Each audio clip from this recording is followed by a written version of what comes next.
membuat mol. Apa itu mol? Mol adalah mikro. Assalamualaikum warahmatullahi wabarakatuh. Berjumpa lagi bos dengan saya Jumari Mandiri Channel. Oke bos, di video kali ini saya akan berbagi pengalaman tentang cara membuat mol ya bos. Membuat mol. Apa itu mol? Mol adalah mikroorganisme lokal. Jadi singkatan mol itu mikroorganisme lokal, yang dimana suatu bahan yang difermentasikan lebih banyak mikroorganisme ya bos. Nah bos, mikroorganisme itu adalah makhluk yang sangat kecil, sekecil-kecilnya bos.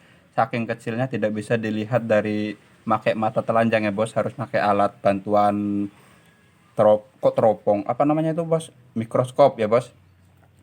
Dan dalam kandungan mikroorganisme ini dia mengandung virus bos, mengandung virus, bakteri, jamur ya bos, jamur atau fungi. Itu yang ada kandungan yang ada dalam mol ini bos. Nah bos, mikroorganisme itu pun sendiri bersifat patogen bos.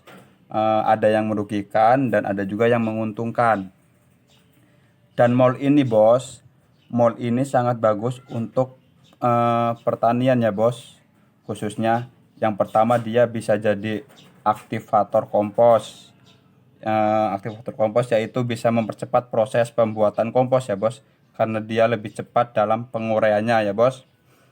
Karena ini kan isinya bakteri yang bisa membantu penguraian sampah-sampah organik dalam kompos ya bos.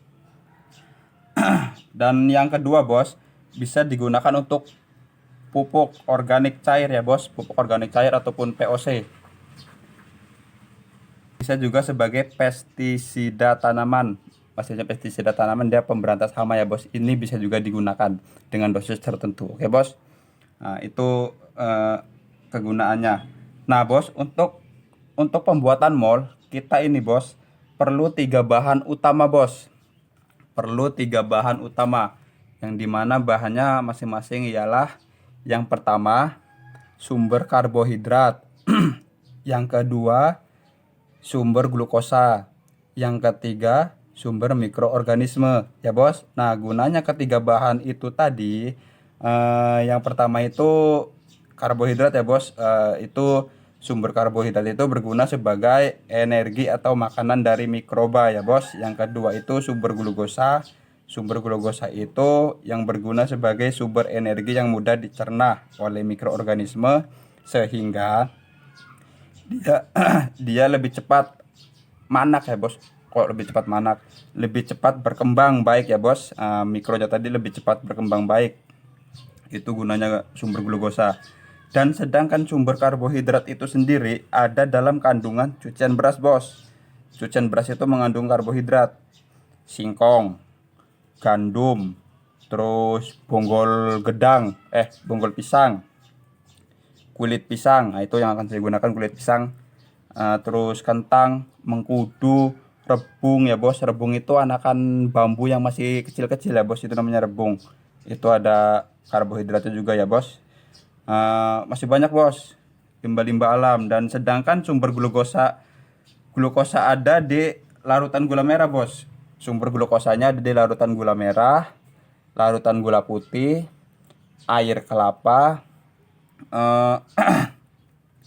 terus juga masih banyak bos. Yang jelas masih banyak. Dan yang akan saya gunakan itu larutan gula putih, karena adanya gula putih yang ada di dapur. Jadi saya gunakan larutan gula putih aja ya bos. Silakan teman-teman pakai salah satu aja yang ada di dapur, manfaatkannya di dapur. Nah bos, untuk sumber mikroorganismenya sendiri dia ada 2 jenis. Ada 2 jenis, yaitu ada hewani dan juga ada tumbuhan atau nabati ya bos. Dan sedangkan kandungan yang ada di hewani itu dia ada keong mas. Itu mikroorganismenya ya bos, yang ada di kandungan keong mas. Ikan kecil-kecil tawar. Maksudnya ikan kecil-kecil tawar itu ikan di air tawar yang kecil, bukan di air asin ya bos. Nah itu terasi juga bisa. Itu saya menggunakan terasi karena terasi kan terbuat dari ikan-ikan kecil ataupun udang ya bos. Nah itu terasi. dan urin hewan juga bisa bos. Apa aja dia, yang penting dia eh, urin hewan, mau urin kambing, urin sapi, urin apa aja terserah, yang penting urin hewan ya bos. Dan jika di tumbuhan, dia ada di tumbuhan seperti singkong, nasi basi, tape singkong, dan apalagi masih banyak lagi bos. Yakul juga bisa bos, yakul juga bisa, dan daun bambu kering juga bisa, itu bisa. Oke bos. Eh, Mari kita buat molnya bos. Di sini sumber mikroorganismenya saya menggunakan terasi ya bos. Terasi 4 buah dalam satu botol, kira-kira 1 liter lah itu bos. Saya menggunakan 4 bungkus terasi yang saya nemu di dapur ya bos. Ini bos bahan-bahannya. Ada kulit pisang, terasi, air cucian beras, dan larutan gula merah ya bos. Eh, Larutan gula merah, pokoknya semuanya bahan-bahannya tuh ini bos. Kita jadikan satu di botol itu. Oke bos, mari kita cacah dulu itu pisangnya. Dan itu sengaja sudah saya cacah sebagian karena untuk untuk memotong durasi ya bos, agar tidak terlalu panjang. Oke. Nah bos, mari kita cacah dulu kulit pisangnya sampai lembut ya bos. Kalau bisa di blender pun lebih bagus. Nah, kulit pisang ini sebagai sumber energi ya bos. Dan kulit pisang ini bos sangat bagus bos, sangat jos gondos. Dia mengandung kalsium, kalium, dan mineral ya bos. Dan juga kalau nggak salah sih mengandung fosfat juga bos. Nah terus cacah terus sampai lembut ya bos.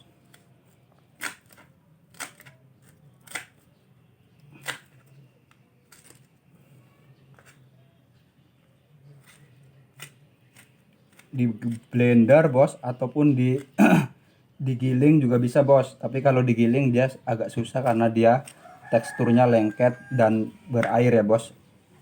Ini saya dicacah aja bos, yang gampang.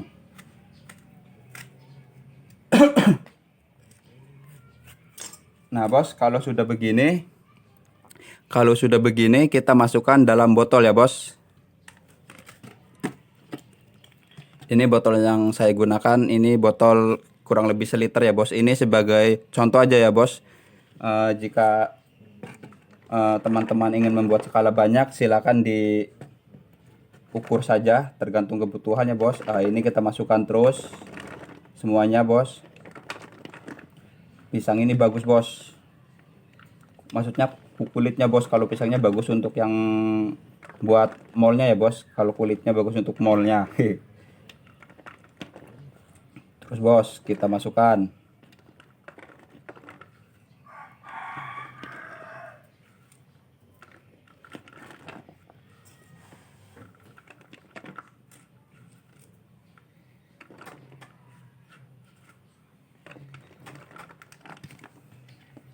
Nah bos, kalau sudah dimasukin kayak gini, baru kita masukin apa ini, terasinya ya bos. Terasinya kita masukin sebanyak 4 buah. Ini kita hancurin dulu lebih baik.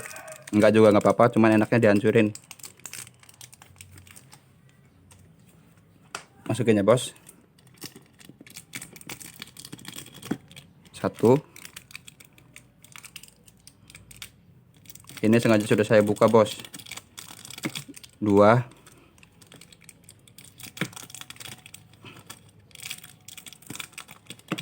3.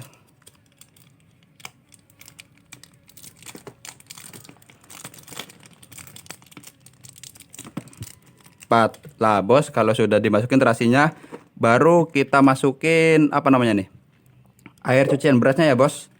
Kita menggunakan corong supaya tidak tumpah.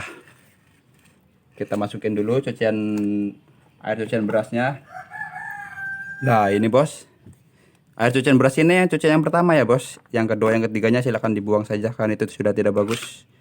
Nah ini cucian beras, kita masukin dulu ke dalam botol.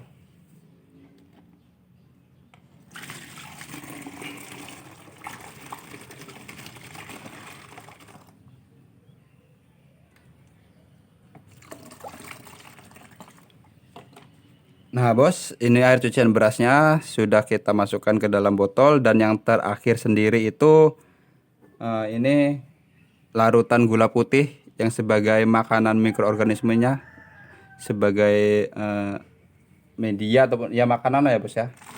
Kita masukkan terus. Nah bos, sudah semua. Ini tambahin lagi. Nah ini bos, jangan nyampe penuh bos, botol ini jangan nyampe penuh. Nah kira-kira usahakan segini lah bos, kasih ruang udara. Kalau sudah baru kita tutup, baru kita kocok-kocok supaya bahan tadi tercampur rata bos. Kita kocok dan terasinya pun hancur juga ya. Oke bos. Nah kalau sudah begini bos, kita simpan di tempat yang hangat namun tidak terkena sinar matahari langsung. Bisa di dapur ataupun bisa di ruangan-ruangan, yang penting dia nggak terkena sinar matahari ya bos. Dan ini kan prosesnya fermentasi ya bos, jadi dia otomatis bisa mengeluarkan gas ya bos, menghasilkan gas. Maka setiap hari kita buka tutupnya, tutup botolnya ini kita buka setiap hari bos, agar gasnya keluar, agar sirkulasi udara itu keluar ya bos. Nah kita buka gini celek, setiap hari ini ya bos bukanya selama kurang lebih 30 detik, baru kita tutup lagi, baru kita taruh lagi, kita simpan lagi. Nah, gitu bos. Ini proses fermentasi dia 2 minggu bos, itu minimalnya 2 minggu. 2 minggu ini baru bisa digunakan, paling tidak paling cepat 2 minggu ya.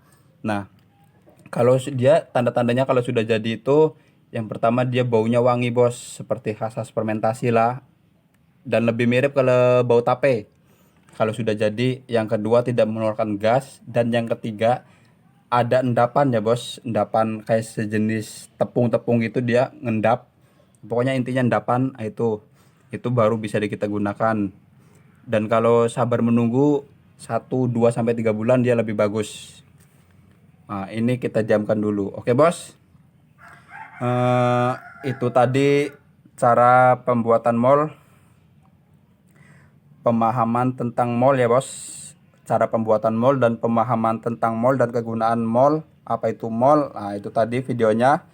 Dan jika teman-teman semua mendapatkan manfaat dari video saya, silakan di share ya bos ke media sosial, dan jangan lupa juga like, komen, dan subscribe ya bos untuk mendukung channel saya pastinya. Oke bos, cukup sekian video saya, semoga bermanfaat ya bos. Assalamualaikum warahmatullahi wabarakatuh.